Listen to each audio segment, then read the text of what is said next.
Today, you and I are going to have a conversation about the most important relationship that you have in life, and that's the relationship you have with yourself. I am going to introduce you to a habit that I want you to practice immediately. It is a habit that is based on profound research, and it is a habit that will help you improve the relationship you have with yourself. It will impact your happiness, your sense of control, your confidence. This is the Mac Daddy of all habits. You master this habit, you improve the relationship you have with yourself, and this is like the first domino. You know how in dominoes, when you line them up, there's that one domino that, boom, you knock that sucker over and woohoo, I can't even, all the other dominoes fall. So we are talking about the gateway to creating a positive ripple effect in your life and improving the relationship with yourself. And also, it is the secret, this habit, to self-acceptance and self-love. We know we should love ourselves. We should be kind to ourselves. We should accept ourselves. But nobody knows how to do it. And that's what this entire episode is about. I am going to boil the how down to one extraordinarily simple habit backed by a crazy amount of research that we will link to, and my own research study involving 175,000 people from 91 countries who tried this habit for 5 days in a row. So that means we've got data points that stack up to 175,000 times 5. I don't even know what that number is, but it's pretty big. This works. It's high-fiving yourself every morning in the mirror as part of your morning routine. That's it. And I've got the research to prove it. I've got studies to prove it. And what we have found based on our research is that it takes less than 5 days for you to have an absolutely profound breakthrough in your relationship to yourself by simply adding a high five in the mirror once a morning to your morning routine after you brush your teeth. And at the end of this episode, I want you to stick around because you are going to hear one of the most profound testimonials ever about the impact that one high five made on a woman's life named Chris. Like, you're going to need to bring the Kleenex because this is so goosebump, empowering, and encouraging and exciting. I'm not kidding. This is profound, profound, profound. And I know that you struggle with self-love because none of us know how to do it. I get questions on this every single freaking day. How do I love myself? I know I need to love myself, Mel, like this one from Maria. Hi, Mel. This is Maria from Spain. Can you explain how to learn to love yourself? I know I need to love myself as a part of my self-growth, but no one tells you how to do that. I'm curious. Is there something I can do about that? I love this question because she's right. We all know we need to love ourselves, but how the hell do you do that when nobody has taught you how? I think the main reason why this concept of self-love is so hard to implement in our lives is because of the definition of love. If you look in the dictionary, love is defined as a feeling, but that's not what it is. Love is an action. And let's just take an example from your life. When you feel loved by somebody else, it's because of how they treat you. It's because of what they say to you. Like, for example, when Chris brings me a cup of coffee in the morning, I feel loved because of that action. When he says, I love you, Mel, I feel loved because of the action of speaking those words. But when it comes to loving ourselves, we're sitting around waiting for the feeling, and yet we're not recognizing the truth about love. You feel loved by other people when they demonstrate it through actions. The secret to self-love is demonstrating to yourself through your own actions toward yourself that you love yourself. And that's why the simple solution to having a breakthrough in loving yourself, the first domino that needs to fall, is something that I call the high five habit. This is a simple habit that I created that boiled down is simply adding a high five in the mirror to yourself, to your morning routine. That's what the high five habit is. Now, one of the reasons why I love this habit is because it has so much research. And the habit's very simple. When you wake up tomorrow morning, Get yourself out of bed, go into the bathroom, brush your teeth, and then after you brush your teeth, you're going to put your toothbrush down. And the reason why I want you to do it after you brush your teeth is because I want to use some science called habit stacking. I want this to be part of your morning routine, what you're about to do. And so I want you to do it right after something that you do every morning, brushing your teeth. That way your brain will encode this high five habit even faster. And here comes the most important part. As you put the toothbrush down, you are going to look in the mirror. This is the hardest part of the high five habit. You're going to look in the mirror, and I don't want you to look through the person in the mirror. I want you to realize there's a human being that's standing in the mirror there with you every morning in the bathroom, and you have either ignored them or you have looked at all of the things you don't like about that person, whether it's the weight that you've put on or it's the bags under your eyes, or for me, it's one boob hanging lower than the other boob. You sit there and judge that person, or based on our research and studies, 50% of men and women cannot or will not look at themselves in the mirror. And the reason is so freaking sad. It's because they don't like the person they've become, or they have so many regrets in life about things that they did or the place that they thought that they would be, that they can't and won't look at themselves in the mirror. And if you can't look at yourself in the mirror, let's just stop at that right there, because what do you do with somebody you love? What's the action when you see somebody you love? You look them in the eyes.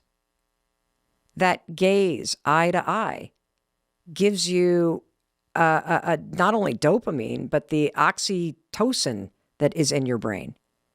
It is powerful. It's an act of love to really make eye contact and hold a gaze with love and compassion behind it. So if you can't do that and you're not doing that, you're every morning demonstrating not love, you're demonstrating rejection and criticism. And so first step of the high five habit, you are going to put your toothbrush down and you're going to look at yourself in the eye. And it's going to feel weird if you don't normally do this. And the next part of this is very simple. Whenever you feel ready, you're going to raise your hand and you're going to high five the person you see in the mirror. Now, one of two things will happen when you do this. And again, I have so much data on this, I know, because we've studied what happens. What's going to happen when you go to high five the mirror is you will either laugh out loud, and you'll laugh out loud because it's kind of dorky and funny. That's what I did the first time I high fived myself in the mirror. But you're also laughing because your brain recognizes a high five. And so one of the coolest things about high fiving yourself in the mirror is the science involved. It's called neurobics. You're using research in a field called neurobics, which is when you marry a physical action with a new positive thought you want to create. They've studied this at MIT. They've studied it all over the world. It is the fastest way to create new neural pathways and new thought patterns, to marry physical action like a high five with a new thought. And here's where the high five in the mirror gets really cool. So you're leveraging neurobics, all of this sort of physical activity plus neuroscience.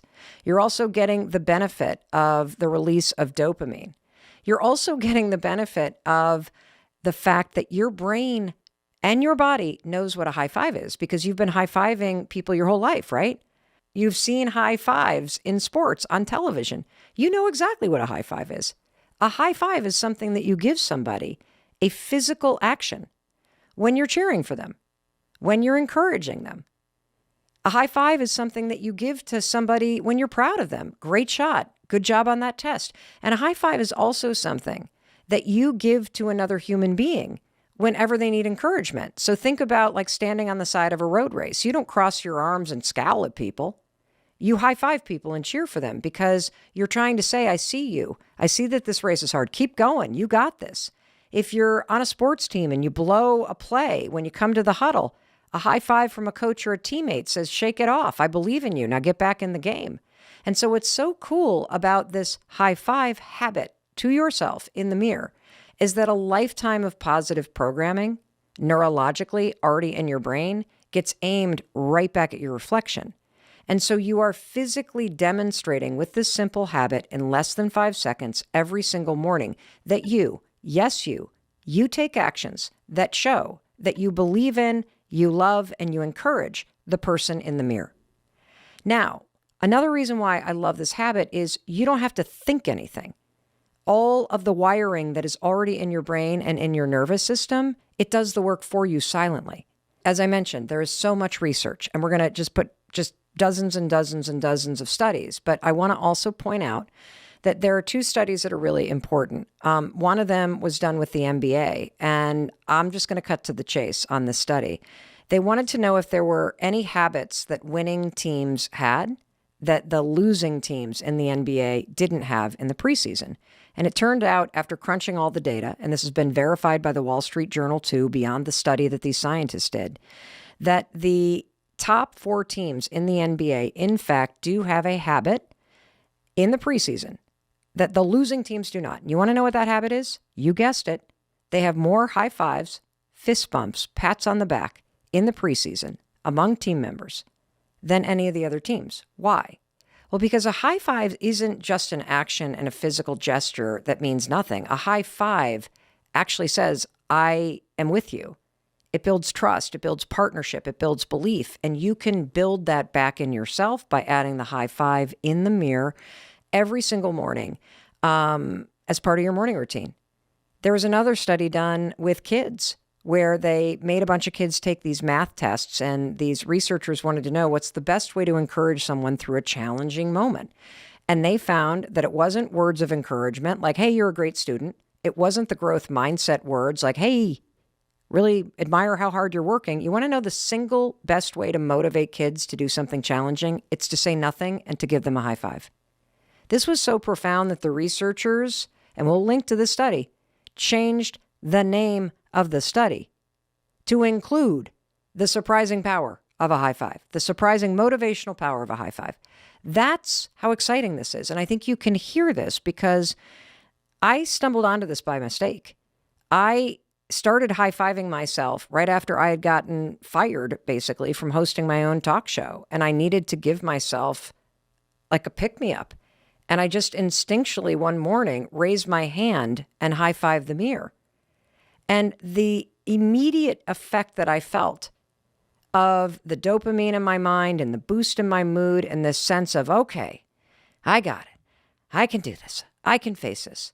Having my own back, demonstrating it to myself during a really low moment, it was the beginning, that first domino that fell, of an entirely new relationship with myself. It's what led me to get into intensive therapy and to start getting serious about my happiness. And I think you know, everything comes back to you and the relationship that you have with yourself.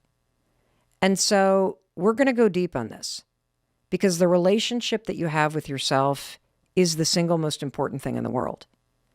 And in addition to sharing this research and this simple habit with you, I want to unpack some of the things that people experience when they do it, because I've had so many questions about this, like this one from Teresa.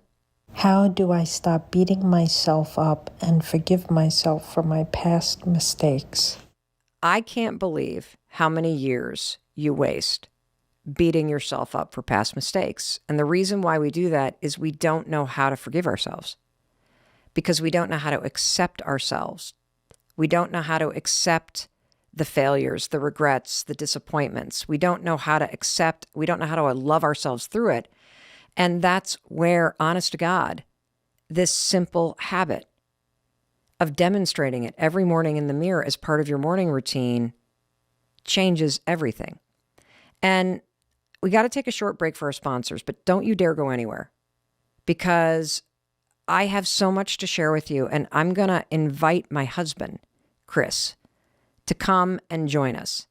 Because when I first shared this high five habit thing that I had discovered a couple of years ago with him, when I first stumbled into doing it for myself, he thought it was the stupidest thing he had ever heard.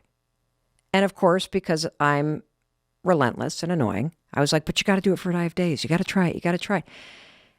And what happened when he tried it for 5 days was both life-changing, profound, and it was heartbreaking for me to hear as a spouse just how much my husband was struggling and how the simple assignment of looking yourself in the eyes was impossible for him to do at that time. Stay with us. Welcome back. Nice energy. Yeah, good energy. So I'm back with my husband, Chris. Hi, Mel. Hi, Chris. Thanks for having me. Of course. And I was just sharing with everybody that when I first stumbled upon this high five habit and I started doing it, and then I asked you if you would try it for 5 days. Do you remember that? Definitely. And I said NFW. Well, you did have a very deliberate, I'm not doing that. Yeah, I immediately thought it was the dumbest idea ever. I found it ludicrous, quite honestly. Let's go to the mirror. Let's high five ourselves. And this is going to solve all problems.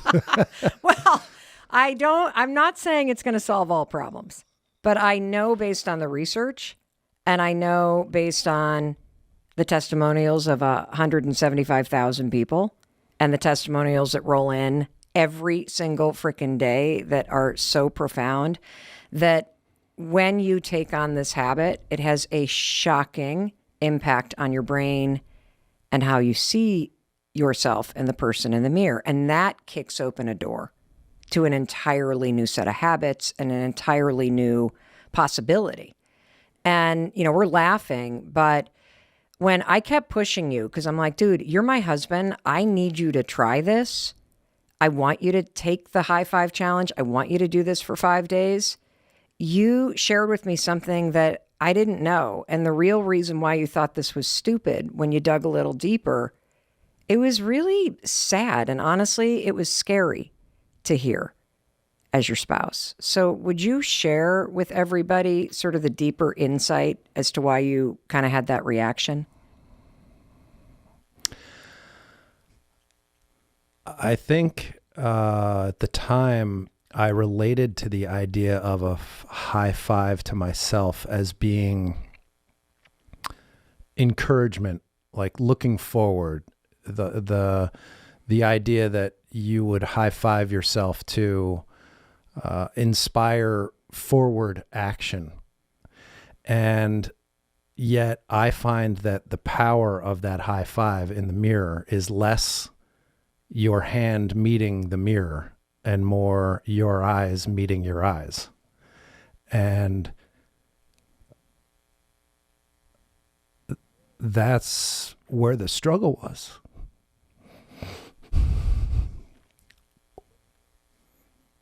Because when I took that challenge on, I remember really the high five was easy. The looking at myself in the mirror, that was not easy. Why? Can I hold your hand?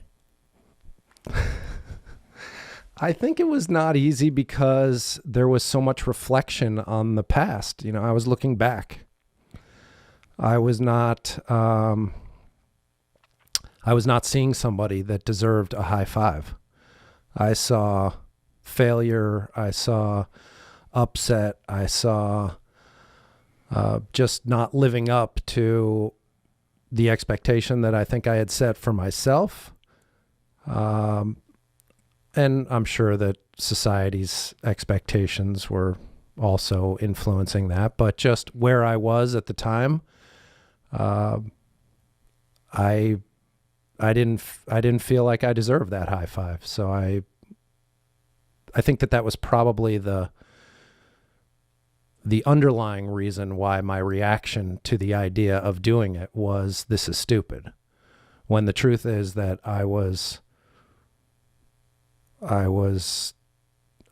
not happy with myself and didn't think a high five was deserved.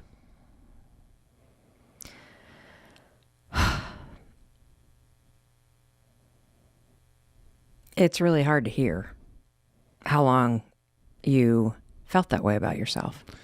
Because I stood next to you for years, the sink right next to you. And when I looked at you, like I saw the world's best dad, amazing husband. I saw somebody who was absolutely integral to helping me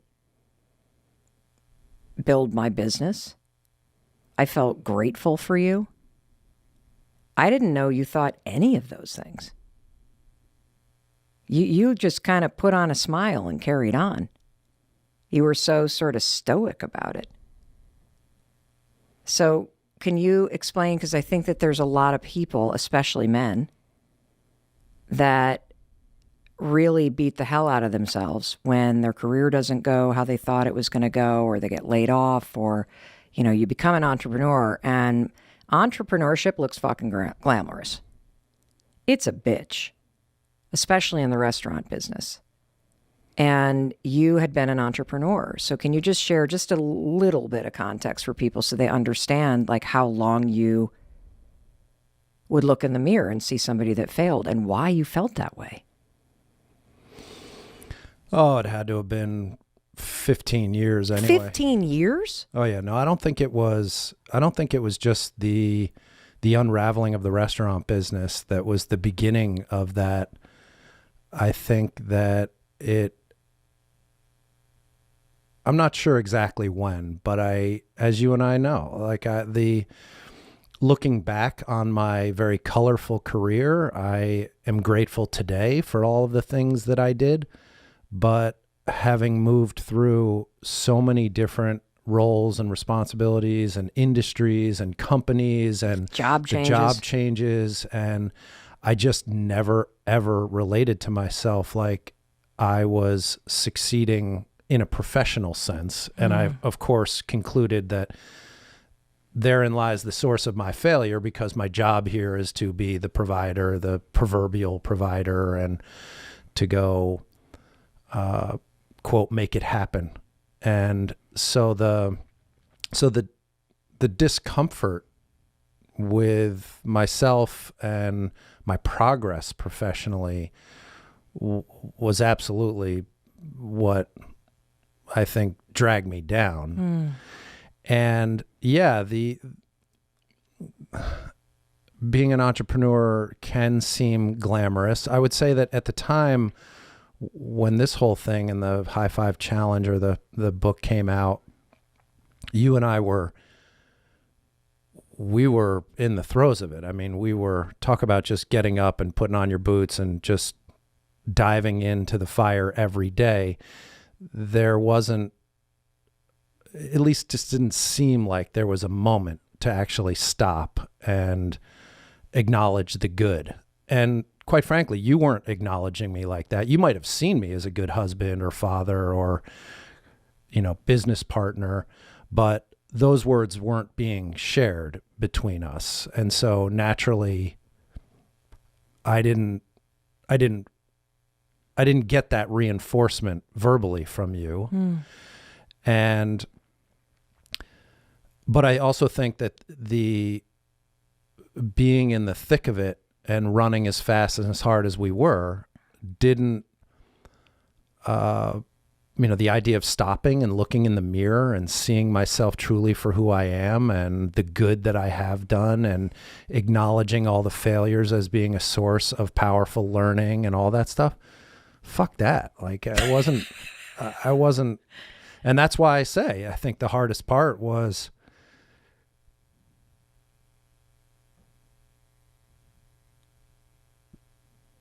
to stand in front of that mirror and see your whole self.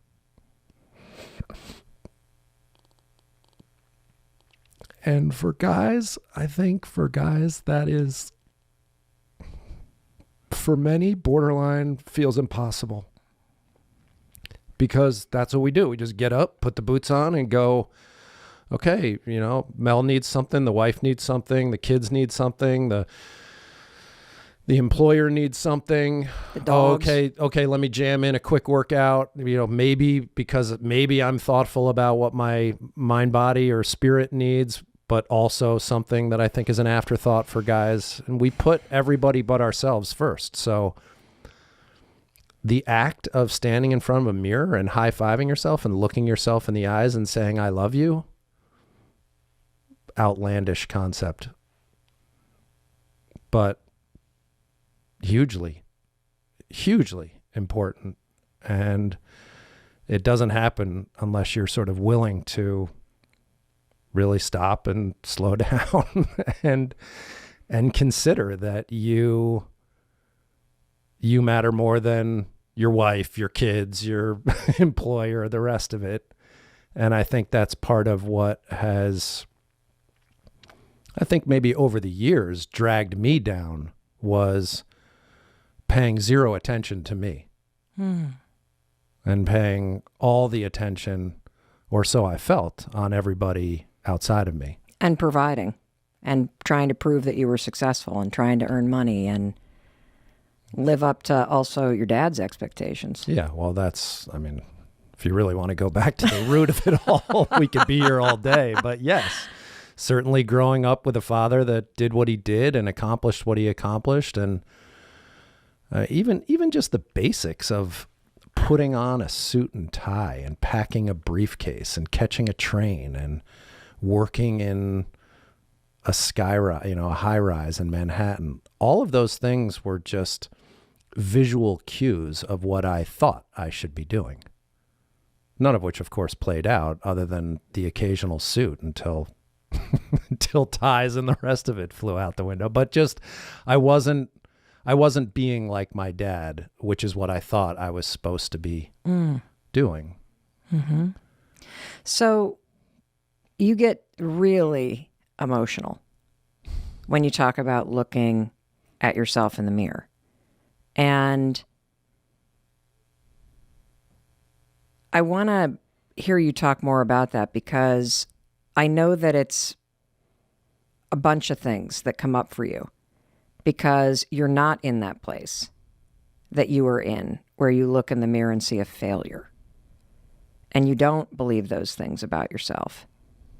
And the challenge of simply standing in the mirror and looking in the eyes, I agree with you. That's the hardest part of adding this habit to your morning routine. Just put the toothbrush down and be with the person in the mirror. Look them in the eyes and don't see a reflection, see a human being who needs you. That half of men and women can't or won't look at themselves. And it's a good point, because you can, it sounds weird, but you can look right through yourself in the mirror. Yes. Versus actually seeing yourself. Yes. And if you aren't looking through yourself, a lot of us look at all the things we don't like. And so even gazing at ourselves is an act of self-criticism, because we're like, I hate my this, I hate my that, my, neck is saggy. And, you have since done a tremendous amount of therapy. You and I have done the psychedelic supervised therapies. You are in the middle of getting your master's in spiritual transpersonal psychology. You are getting your training to be a death doula and to sit with people at the end of their life. And you have also started a men's retreat called Soul Degree. And you've been leading retreats with men for 4 years, Chris. And there's a lot of emotion that comes up for you. 6 years, sorry, 6 years. Terrible wife. Can I get a high five? Cheer me on, even though, thank you. Don't let go of my hand. I don't want to hold your hand. You have been in the presence of so many men. And you've even had Oakley reach out to you and had you counsel some of his friends through anxiety and through issues.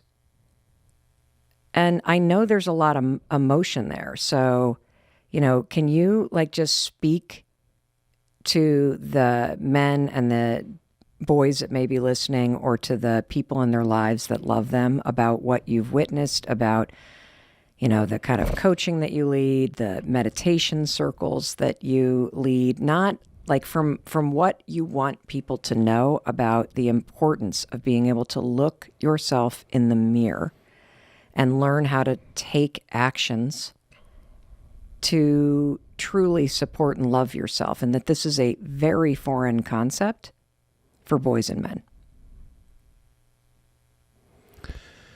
Yeah, I think that I often talk about Soul Degree as being a space that I hold for men that allows them to slow down, when the truth of the matter is it's in the slowdown that all of those beautiful things can take place. And I think that the reason why there's a lot of emotion there for me, particularly with guys, is that, and I speak to all the partners and the spouses, the people that have sons and fathers and male counterparts, is that Brothers. Yes, it is the responsibility of the individual to be able to look in the mirror and see the whole person, foibles and all. But why there is a lot of emotion is because, in my experience in sitting with men,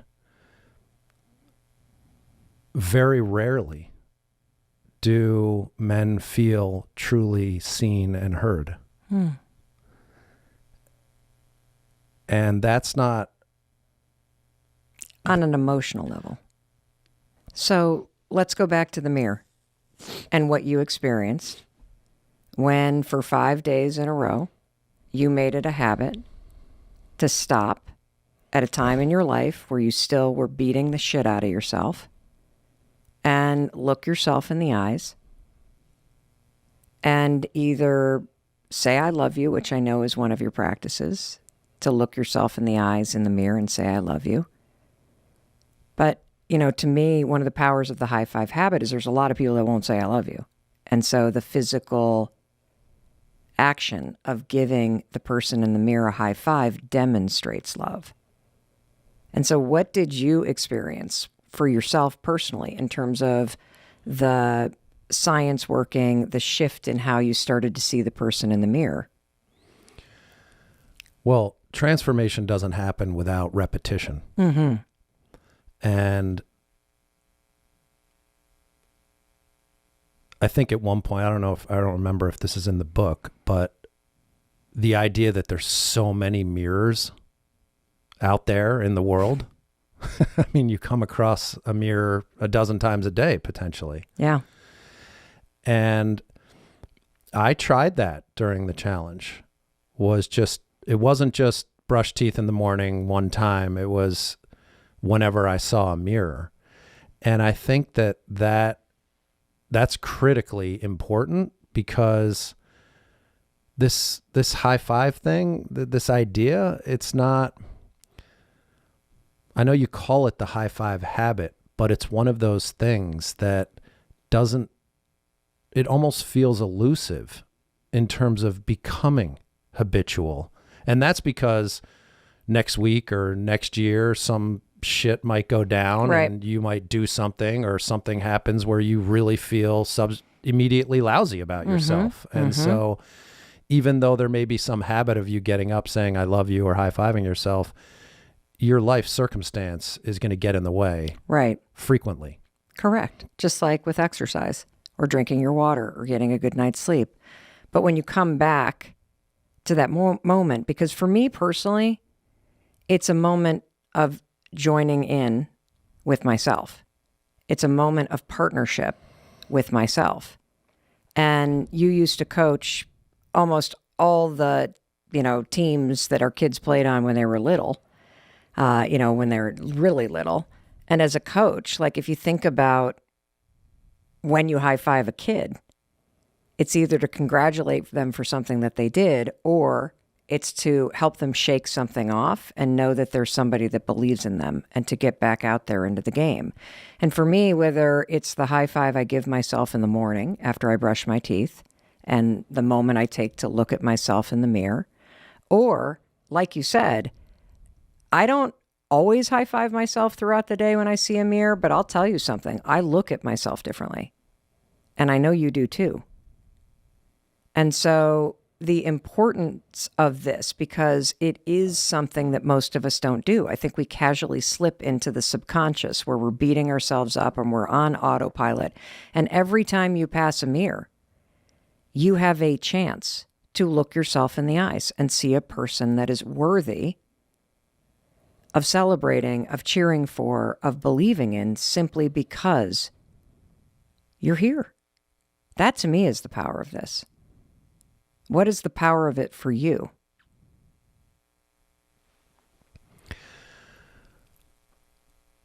I'm still a little steeped in acknowledging that, yes, I'm here, but not like here physically and how great this is that I'm alive and breathing. Yes, that's all amazing. But when I look in the mirror, it's what I see is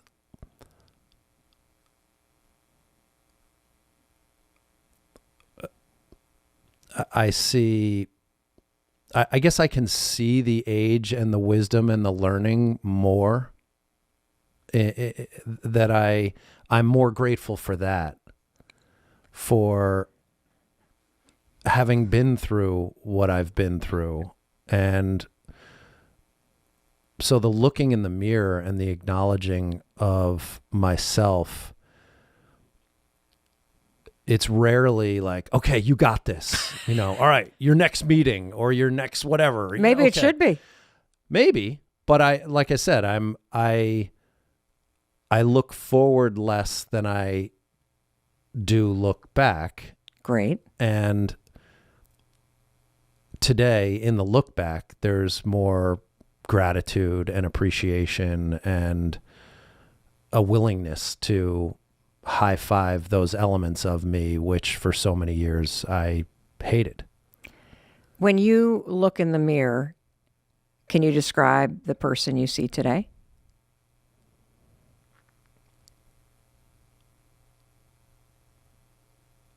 I see a man for who he is. And I see a man with different but the same number of battle scars that every other man, I think, has, in the sense of what I've been through, what's worked, what hasn't worked. I see a man who's worked his ass off, but not necessarily with the right mindset or for the right reasons. Like if there's regret, that's probably the area to dig in for me, is just being able to completely release that. Yeah, whatever. I made that choice for that reason at that time with the tools that I had, right, and that's all I knew. And so I see today, looking in the mirror, somebody that is accepting of those decisions and choices that I made, and even acknowledging the pain and the struggle that I was also blind to. I mean, the idea of sort of coming to terms with having battled depression, I think I was oblivious to that for many years just didn't even occur to me. That might have been part of the resistance too, I mean, if you're battling depression, a high five in the mirror definitely feels like the last thing in the world you would ever pursue. But it's something that you should. Oh, without a doubt. I see a man I love. I see a man I'm proud of. I see a great father. And I see a great partner to you. Mm-hmm. And I see a man who has accomplished a lot in a short period of time. I see a man who's doing his best and deserves a look in the eye and a high five. All right. Well, I'll give you one. Oh, my God. I think one last thing I want to say to the men out there, any man who feels a sense of failure or that they haven't lived up to their own expectations or those outside of them, any man who's been battling with or has battled with addiction or depression or any of these things that drag us down, I strongly encourage you to start with you and to begin with forgiveness.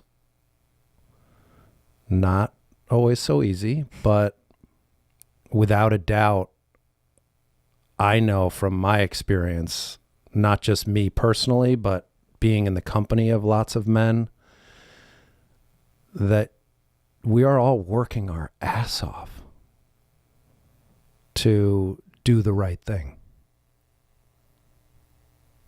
And while we don't always believe that the results live up, it's in the forgiveness and the starting with yourself and the self-acknowledgement. And I want to go back to what you said in the very beginning, because I know that we're going to get a ton of questions, Chris. Well, how? How do I begin that? One step that you could take today is trying this habit of even just looking yourself in the mirror. But I'm shocked that I'm even saying this, given my initial reaction to the high five habit. But I agree. Start right there. Start in the mirror. Because if you change the story you're telling yourself about the person you see in the mirror, if you change the actions that you take in how you treat the human being in the mirror, if you change what you're thinking when you look in the eyes of the person in the mirror, that is the beginning of forgiving yourself. Like, you will never forgive yourself if you refuse to look yourself in the eyes with compassion and with forgiveness and with understanding. And one of the reasons why I'm going to keep hammering this, everybody, raise your hand and high five the mirror. Because if you're at a place where you are beating the shit out of yourself and you can't stand yourself for whatever reason, whatever you did, we've all done something, you don't have to change your thoughts. The neurobics and the science of simply making the physical gesture of the high five, Chris, and all of the lifetime of positive programming associated with it, it has a chemical, a neurological, a psychological benefit immediately that is grounded in science. And so the physical act does the work for you, and it starts to plow new neural pathways, and it releases dopamine, all of which will help you do the other work that you need to do to walk down the road of forgiving yourself. But if you got to start by simply looking at yourself in the eyes and seeing somebody who is worthy of forgiving, because you are. Yeah, I can't stress that enough. You could forgive yourself all day long walking down the sidewalk, but that's a futile exercise. The mirror is where it happens, and seeing yourself. It's one of the reasons why I always sign off the show by telling the person listening that I love you. I love that about how you sign off. And I know you mean it. I do mean it because I just know how many people can't look at themselves in the mirror. Like, it's just so sad. And I know how much self-judgment we all live with because I've lived with it. I even learned that it's been 15 years today that you really struggled with loving yourself. And it breaks my heart. And it feels good to have somebody tell you that they love you and that you're proud of them. And to some extent, unless you're willing to do the work on yourself, to let love in from yourself, to demonstrate encouragement, support, and love by looking at your eyes in the mirror or high-fiving yourself in the mirror, if you can't do that for yourself, you will never let the love in that is all around you from other people because you don't believe you're worthy of it, and you're proving it based on your actions. What are you thinking about? Because I can see you getting moved. Well, I'm always moved by the way that you sign off and tell people I love you. And it ties back to what I was saying earlier, is just my own experience in being in the company of men who don't, they don't feel that. And I guess since a lot of what I've been talking about is directed towards the guys, I would leave you with one last thought. And that is that while you're standing in front of that mirror and you're looking at yourself, you may feel alone, but you are not alone in either the struggle you have with forgiving yourself or the judgments or the failures or whatever that may be. You are not alone. At a really wild level, there's actually a human being in the mirror who needs you. It's the one person you spend your whole life with. And the moment that you can look them in the eyes and see a human being worth cheering for, you'll realize you aren't alone because you've got yourself. I want to thank you, Chris, and thank you for speaking directly to men because, everything that you're saying is universal.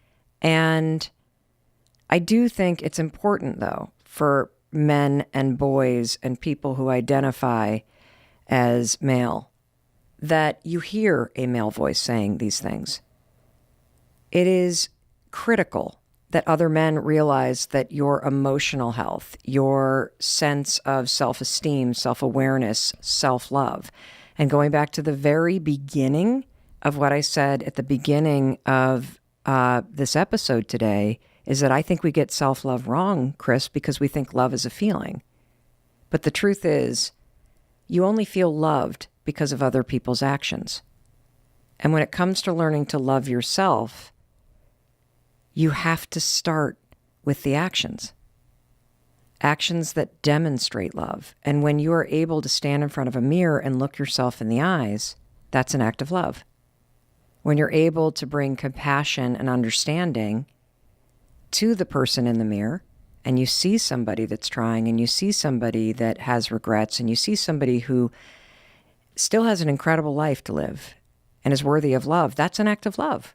When you raise your hand and high five yourself and the human being in the mirror, that's an act of love.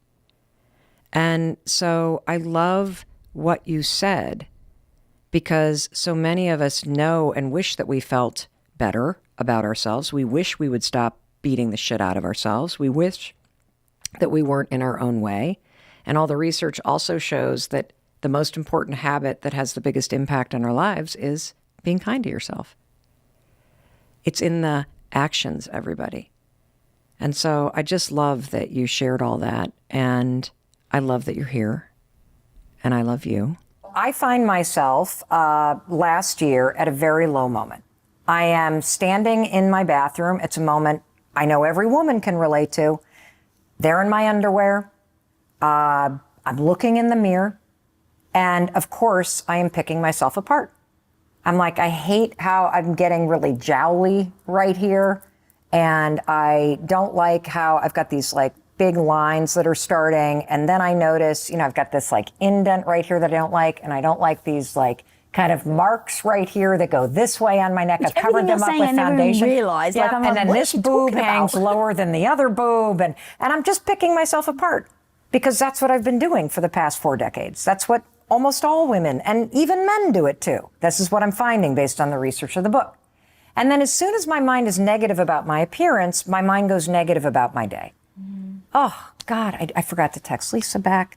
I need to finish up that report. Oh, my gosh, my first Zoom meeting is in 9. Oh, the dog needs to be walked. And now I'm going down the road negative about the day. The whole vibe is, ugh. And I don't know what came over me, but I just literally had nothing to say to myself. I really felt overwhelmed, just an average low moment. And I found myself, as pathetic as it sounds, raising my hand and high-fiving my own reflection in the mirror, braless in my underwear. It felt good. I put my shoulders back. I felt a little bit like, okay, I got this. And I went on with my day. The next day, there I am again. And my mind is going negative. And I'm like, nope, high five. And that's what the high five habit is. But this is just the beginning. The high five habit book is full of a bazillion tools. But I want to unpack this one because there's so much science here. And for women in particular, this is unbelievable in how it changes you and your relationship with yourself. So first, let's start with a high five.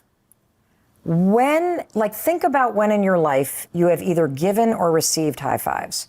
What does a high five from someone else or a high five that you're giving to somebody else communicate? You're on the same team. You're like in it together. Yeah. And, it's also like, I think about it, you like give it to somebody before a big play. We got this. You give it to somebody when their attitude's going down. Come on, keep going, pick your attitude up. You give it to somebody in celebration. And so a high five communicates support and empowerment and partnership and trust and celebration. And it's so powerful, and we're so good at giving all of those things to other people. Like you and everybody, especially women. We cheer for our friends. We create birthday parties. We buy people presents. We do work for our colleagues when they're overwhelmed. We help our parents out with whatever. We're so good at cheering for our favorite musicians and buying people stuff. We are horrendous at giving that same support and celebration to ourselves. In fact, we not only don't give ourselves support and celebration, we do the opposite. We tear ourselves down, and we beat ourselves up, and we pick ourselves apart. And every single woman I know is constantly saying, how the fuck do I put myself first? How do I love myself? I know I'm supposed to. Well, I'll tell you how you do it. You put yourself first by doing for yourself what you've been doing for everybody else, because that's how everybody else became first in your life. You need to start to cheer for, support, and validate yourself, period. I realize now that I'm high-fiving myself that I have spent the first 40 years of my life either criticizing my reflection or ignoring it. How sad is that? It's incredibly heartbreaking and yet extremely familiar to me. Yeah. And I think a lot of women. Yeah. And believe it or not, a lot of men. There's a lot of men that don't want to look themselves in the eye in a mirror and be with themselves because they're so focused on the things that they haven't achieved or the things that they failed at.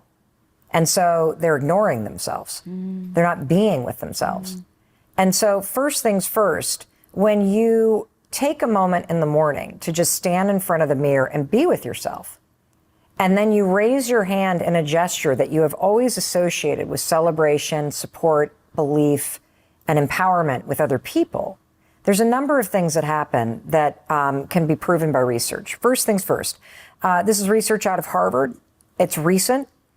They've shown in studies that simply taking a minute in the morning to get intentional about who you're going to be today and how you're going to show up changes your productivity, It changes your level of confidence. It changes how impactful you are as a leader at work and in life. So this moment in the mirror is not to be diminished. This is a moment for you to be able to take a moment and intentionally align yourself with who you're going to be. Second piece of research is from a field of study called neurobics. It basically means when you marry a physical action with something, a thought that's unexpected, you accelerate the development of new neural pathways. And there's famous studies that have proven that if you brush with like your non-dominant hand while you're thinking something, it sticks in your mind because you have to focus. Well, the same is true when you raise your hand and high five your own reflection. You see, you've been doing this for your entire lifetime. So there's already subconscious programming here, Lisa. The second that you raise your hand like this, it is so programmed in your mind to associate belief, cheering, empowerment, celebration, with the high five itself, that it's impossible to go, God, I hate my neck. Boy, is that cellulite ugly. You can't do it because this part of the mind immediately takes over and does all the positive stuff with a high five. It's crazy. Try it tomorrow morning. You will not be able to criticize yourself. Now there's another piece of research around this, which is, when you do a high five, we did one, the first one we did, right? We didn't quite hit each other in the right, good smack. So what did we do? We did it. Correct. Because a good high five requires you to be present and intentional. Isn't that cool? Yeah. All of that in a little high five. And so what I started to notice was that I was in real time shifting my relationship to myself. Instead of criticizing the woman I saw in the mirror or ignoring her, I was developing a partnership, a trust, a sense of self-validation. I have my own back. I see you, Mel Robbins. We're going to have a great day today. We got this. No matter what it is that life is going to throw at us, you got this. That's how it all started. And then, of course, I put it on my story after a couple weeks of doing it, and people around the world started to post pictures of themselves doing it, and then all of their stories started rolling in about the difference that it was making. There was one woman that said that she's been struggling with body dysmorphia for 20 years. Cannot look in the mirror. And after 5 days of doing this, can stare at herself in the eyes with a grin. 5 days. 5 days. And the reason why is because of the lifetime association that you have with doing this for other people. So when you try this tomorrow, here's what I want you to do. Stand in front of your bathroom mirror and take a moment and just be with yourself for a second. And then if there's resistance to raising your hand and high-fiving your own reflection, what is that resistance? And here's some of the sad things that people are saying that I think ring true for all of us. I think most women can relate to this. I think guys tend to have a reaction that's more in the, I must be weak if I need this. When the fact is, if you've played team sports, you know damn well that there's nothing more motivating and there's no inspirational force that's more empowering than being cheered for by your teammates. That belief that they have in you transfers to a belief that you have in you. And so we know instinctively how powerful this is, and yet we have been trained to deny it to ourselves. That somehow if you have to empower yourself, you're weak. Bullshit. If you empower yourself, you're strong. You're smart. And so with women, and with men too, but I've found this to be the case with a lot of women, and this is super sad, that there is this belief that if I've done nothing that's worth celebrating, I don't deserve celebration. That I don't deserve celebration until I lose the weight and get to that number on the scale. Yeah. I don't deserve celebration until I get that job, until I'm dating somebody, until I buy that house, until I get through. And that's the opposite of what you actually need. You need celebration and support so that you can do those things that you deserve and you want in your life. And so here you are withholding the very thing that you need, support, celebration, love, you're waiting for somebody else to come waltzing in and give it to you, which they're not going to. And the secret to life is learning how to give yourself the support, the celebration, the validation that you as a human being need. So that's one thing that women feel. The second thing is this idea that if you are somebody that celebrates herself, you're a bitch. Right? That there's something wrong with you if you call attention to you. And that may be because your mom, kind of didn't call attention to herself and was uncomfortable being the center of attention. Maybe you got the messaging that you needed to be seen and not heard. Maybe it got reinforced in your family that you're supposed to be the good one or the quiet one or the, nice one or the conscientious student or the this or the that there was a role for you to play. And that if you stand there and validate yourself, that somehow it means that you're not all those things that other people need from you. It's complete and utter bullshit. And let me tell you why. When you were born, celebration, validation, all of that stuff was hardwired in you. Literally. When you were learning to crawl, you saw a mirror, you would crawl up to that mirror. Have you ever seen a baby go to a mirror? They like put their hands on it, or looking at it, they love it, it's amazing. Love their face. That's in your DNA. That's what you are born. You're born to love the sight of yourself. Your life trained you that you're not supposed to do that. And so I'm on a mission to make everybody on the planet understand, because this is both for men and women. It doesn't matter where you are in terms of gender and or all genders that you identify with. Every human being has three fundamental emotional needs: to be seen, to be heard, and to be celebrated for the unique person that you are. We all love watching these videos go viral of caregivers coaching little kids to be like, I'm brave, I'm awesome, I'm this. And yet as an adult, somehow we think it's stupid to stand in front of a mirror and tell that to yourself. You fucking need to hear it. And you're sad because nobody in your life is telling you. It starts with you. The other thing that goes viral all the time are teachers standing outside of classrooms, right? Giving every kid an individual handshake. Why? Because that handshake alone makes somebody feel seen and acknowledged and supported. And I'm here to tell you, if you want that, and you do want that, you need it. It is the most powerful source of motivation on the planet to feel those things. It starts with you. And it can start every single morning with a simple high five in the mirror. I think it wasn't until I discovered the high five habit that I profoundly realized how much self-hatred I was dealing with. And despite everything else, yeah. Well, and this I think is a really big piece of the power of this, especially if you're somebody who's achievement oriented. And everybody that listens to this podcast feels a big calling and wants to do more in the world and make a bigger difference and a bigger impact. There's a real danger that's very common, Jay, that you start to marry, or you've always married, being worthy or lovable with what you're doing and what you're achieving.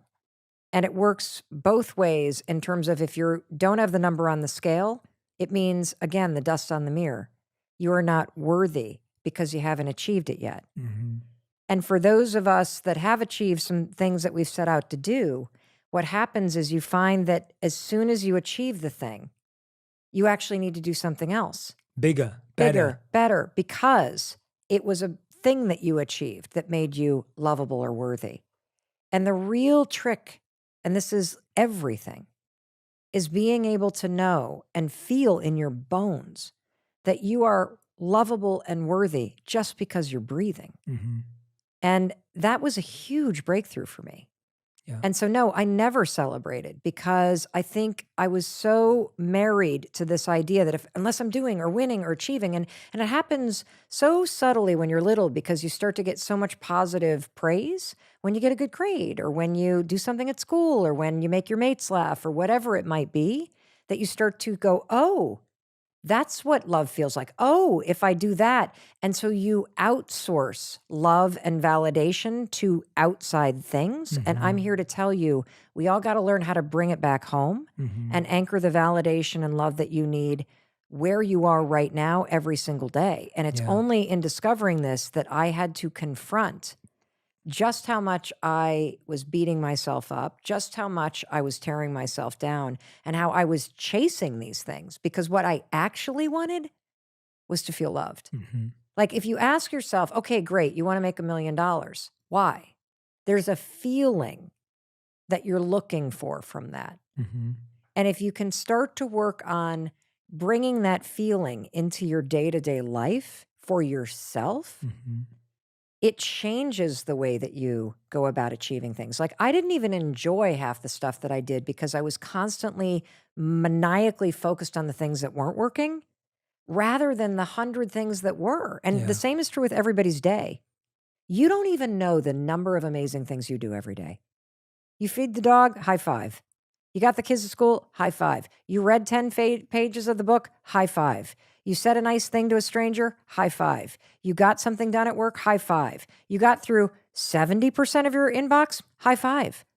Instead, you focus and ruminate on the one thing you didn't get to, and then you use that as evidence, again, dust on the mirror, to see a human being that's not measuring up and never will, and all that stuff their stupid fourth grade teacher said to you must be true, dust on the mirror. No, you need to interrupt this, period.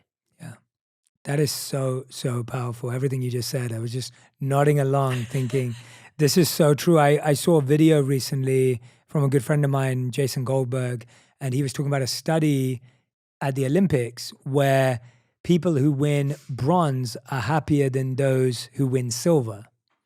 And so coming third makes you happier than coming second, because the people that come second, they go, oh, but I was a second away from first. And so they feel disheartened. Whereas the person who came third goes, at least I made it on the podium. Yeah. And that's what you're saying. Yeah. 1,000%. Make it to the podium. Yes. Put on the clothes. Or just put on the clothes. Just put on the clothes. But that's making it to the podium. Like to me, that's like just getting there. It's not about...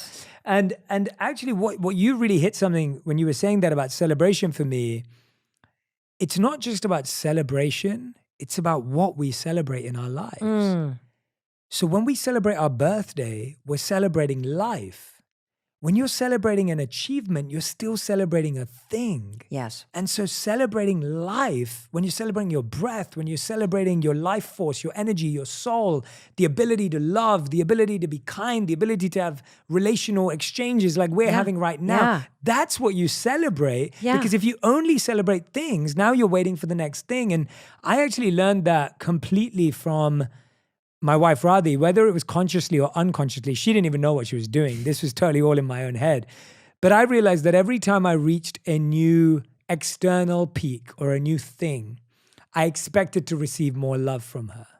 I expected that she would think something more cool of me. And the answer was she didn't.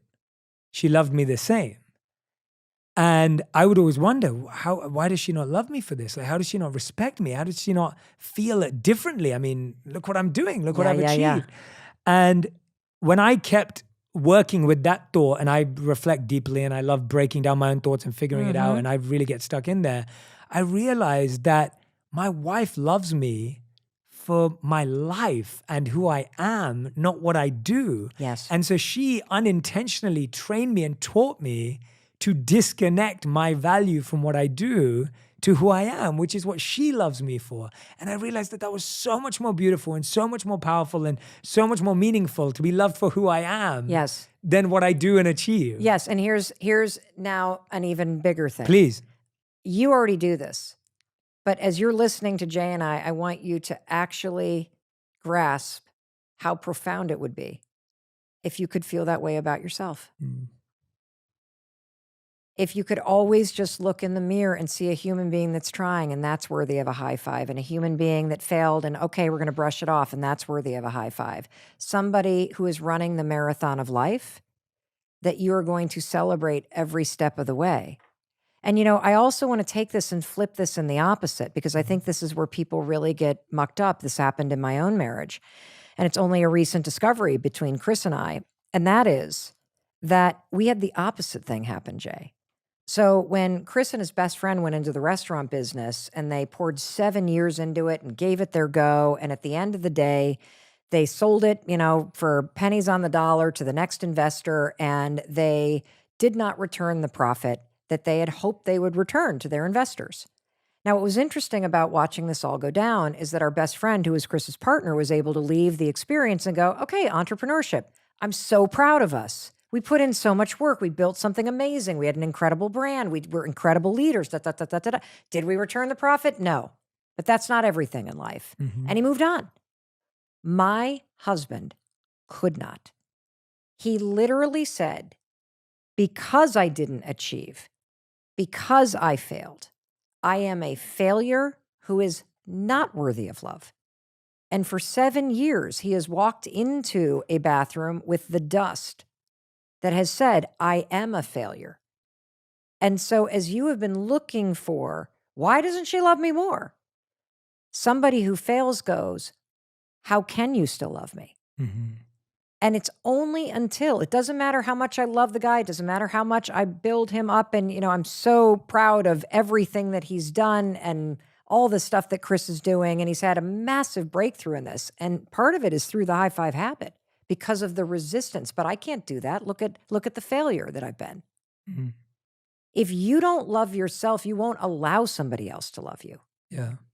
And so when you can separate what you're doing from your soul and your intention and your spirit and your humanity, and you can stand with yourself every morning, and that high five doesn't necessarily become celebration, it becomes acceptance, and it becomes compassion, and it becomes acknowledgement, and then it becomes slowly celebration and momentum and forward energy that you need when life drags you down. Yeah. And so it's really a profound point you just made, that it's only when you love yourself for breathing, for living, for being, just as you are, that level of acceptance that we so want from everybody else. And I'm telling you, you have an opportunity to do it for yourself by keeping your promises, by being kind to yourself, by standing before yourself and seeing a human being who needs you and who loves you and who's going to be with you your whole life.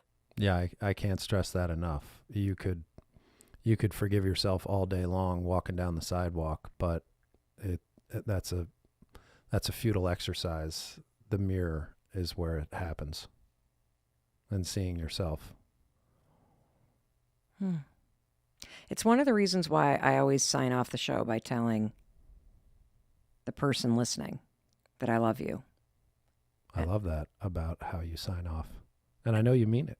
I do mean it because I just know how many people can't look at themselves in the mirror. Like, it's just so sad.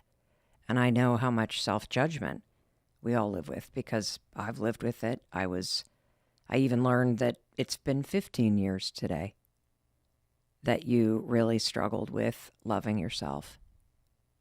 And it breaks my heart, and it feels good to have somebody tell you that they love you and that you're proud of them.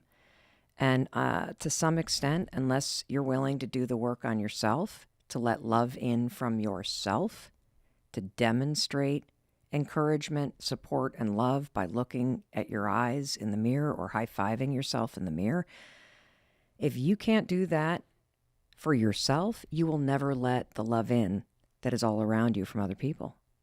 Because you don't believe you're worthy of it, and you're proving it based on your actions. What are you thinking about? Because I can see you getting moved. Well, I'm always moved by the way that you sign off and tell people I love you, and it ties back to what I was saying earlier, is just my own experience in being in the company of men who don't, they don't feel that, and I guess since a lot of what I've been talking about is directed towards the guys, I would leave you with one last thought, and that is that while you're standing in front of that mirror and you're looking at yourself, you may feel alone, but you are not alone in either the struggle you have with forgiving yourself or the judgments or the failures or whatever that may be, you are not alone. At a really wild level, there's actually a human being in the mirror who needs you. It's the one person you spend your whole life with. And the moment that you can look them in the eyes and see a human being worth cheering for, you'll realize you aren't alone because you've got yourself. You know, I want to thank you, Chris, and thank you for speaking directly to men because, you know, everything that you're saying is universal. And I do think it's important, though, for men and boys and people who identify as male, that you hear a male voice saying these things. It is critical that other men realize that your emotional health, your sense of self-esteem, self-awareness, self-love, and going back to the very beginning of what I said at the beginning of this episode today, is that I think we get self-love wrong, Chris, because we think love is a feeling. But the truth is, you only feel loved because of other people's actions. And when it comes to learning to love yourself, you have to start with the actions. Actions that demonstrate love. And when you are able to stand in front of a mirror and look yourself in the eyes, that's an act of love. When you're able to bring compassion and understanding to the person in the mirror, and you see somebody that's trying, and you see somebody that has regrets, and you see somebody who still has an incredible life to live and is worthy of love, that's an act of love. When you raise your hand and high five yourself and the human being in the mirror, that's an act of love. And so I love what you said, because so many of us know and wish that we felt better about ourselves. We wish we would stop beating the shit out of ourselves. We wish that we weren't in our own way. And all the research also shows that the most important habit that has the biggest impact on our lives is being kind to yourself. It's in the actions, everybody. And so I just love that you shared all that. And I love that you're here. And I love you. Let's go back to the definition of self-esteem. Self-esteem is how you value and perceive yourself. And what's so cool in that text is Oakley clearly understands something. He understands what I'm trying to communicate to you, that he's not competing against the other skiers. He is only ever competing against himself. And when you look at it that way, it is so easy to start thanking yourself for doing the work, even on the days when you don't even finish. You can still thank yourself. You can count it as a win because you went for it. And so it begs the question, when you are fighting against yourself, what exactly does that mean? Well, in order to truly break this down, I'm going to pull in one of the people that really motivates me. Who am I talking about? I'm talking about David Goggins, the Navy SEAL, best-selling author, and F-bomb dropping David Goggins. Do not go anywhere, because we are going to talk about what it means when it's you against you, and I'm just getting warmed up, and you definitely do not want to miss this next part. Welcome back. It's your friend Mel Robbins. I am so thrilled that you stuck through the break, that you are still here with me. We are just cranking up the motivation engine right now. I hope that you are taking the time to share this with people in your life. Seriously, you can do that while you're listening to the amazing sponsors of the Mel Robbins podcast, because everybody on the planet needs this reminder. The reminder that self-esteem is critical, how you value and perceive yourself, and that thanking yourself, particularly on those days when you are not feeling great, when you just tried your best but you didn't finish, that's how you tap into the truth. That's how you unlock power, and it's also how you motivate yourself to keep going. Now, you and I have already been talking about the powerful example that Niecy Nash Betts gave us at her primetime Emmy acceptance speech.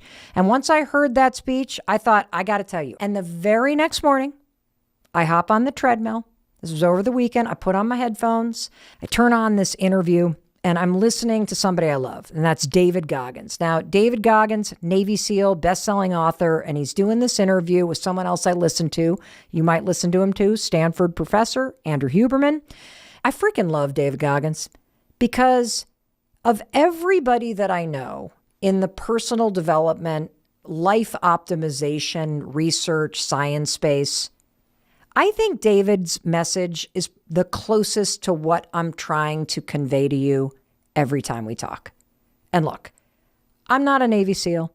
I don't swear as much as he does, although some of you think I do.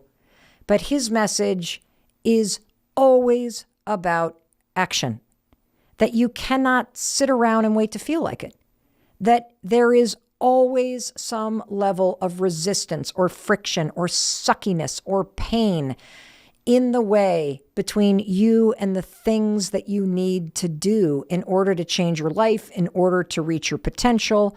And that's what I believe too. And I tell you that every single time that you and I are talking. Action, action, action. I even say that this is not just a listening podcast. It's a doing podcast. I tell you to expect it to be hard because when you expect it to be hard, and it is hard, it doesn't derail you because you're smart. You saw it coming. You expected this, so you pushed through it. And so here I am. I'm on the treadmill. It's literally the next morning after I've decided we're going to have this conversation and we're going to talk about Nisi's acceptance speech. And I'm listening to him as I'm walking. And it's as if the universe planted him right in my ears because he picked up right where Nisi left off.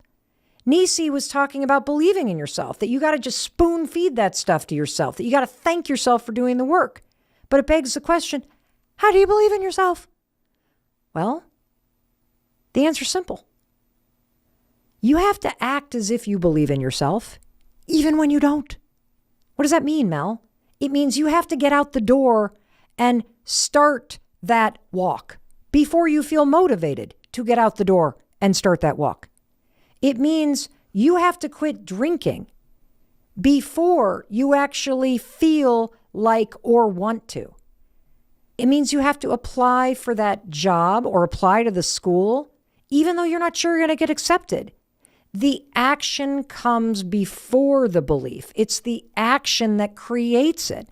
And in the case of Nisi, on those days when she felt gutted, she didn't lay there on the floor for the next 10 years. She got back up. She pushed herself forward. She took action. And, the fact is, no one wants to hear this. Everybody wants the hack or the 3 this or the other thing or the blah, blah, blah. Give me the easy thing. No, I'm sorry. But some days it's not easy. In fact, most days it's not.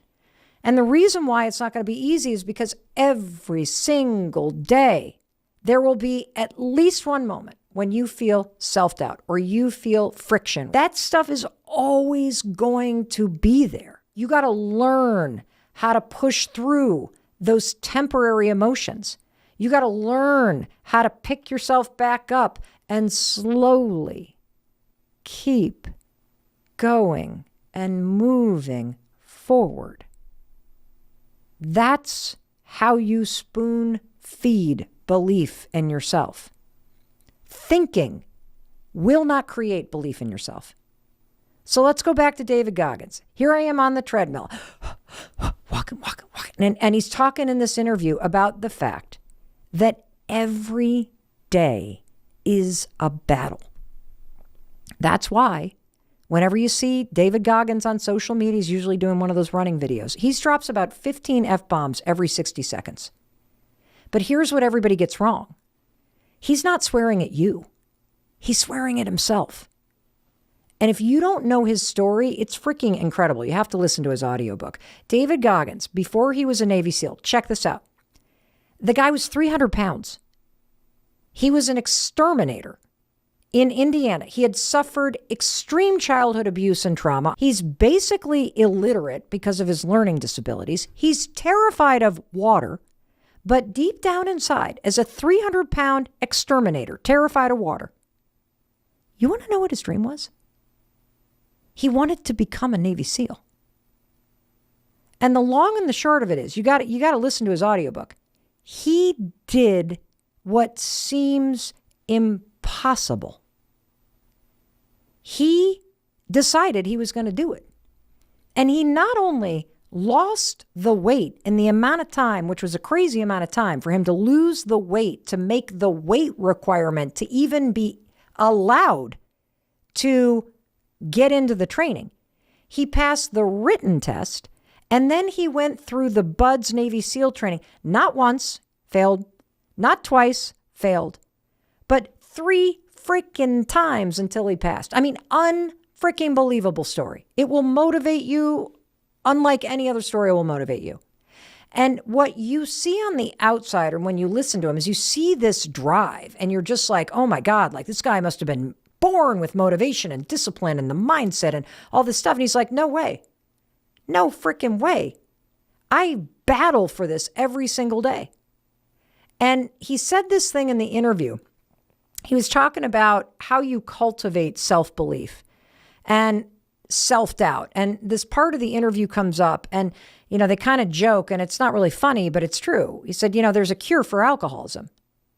The problem is it only works one day at a time. The same thing is true for self-doubt. There is a cure for self-doubt, but it only works one day at a time. You have to battle self-doubt.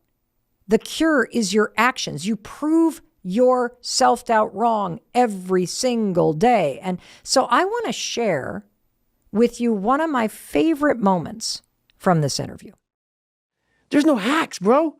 It's you against you. You against you. And if you misunderstand that, you have a real problem. This has to be in you. Something in you has to wake up. And usually the only person that can wake it up is you. If you're watching me on YouTube, you're watching me nod up and down. He's right. He is right. There has to be something in you. And so first of all, I want to say there is something in you. That's why you listen to this podcast. But you are the only person that can wake it up. And if you want to tap into something bigger inside of you, whether that's winning a primetime Emmy, or it's getting into that school, or it's healing whatever you need to heal, or it's making millions of dollars, you have to figure out how to wake up, how to push yourself every day. And you got to figure out how to keep going on those days when you feel gutted. Because the only reason why someone doesn't give up on those days when they wake up and they don't feel like it, and it's the 4th rejection in a row, is because somewhere deep down inside of you, you still believe. In fact, you know the truth. And the truth is that despite how hard this may be, despite how much this sucks right now, despite how slow, oh my God, it's so slow, the progress, you know that someday you're going to look up and this will all have been worth it. Hey, it's Mel. Thank you so much for being here. If you enjoyed that video, by God, please subscribe because I don't want you to miss a thing. Thank you so much for being here. We've got so much amazing stuff coming. Thank you so much for sending this stuff to your friends and your family. I love you. We create these videos for you. So make sure you subscribe. Mwah.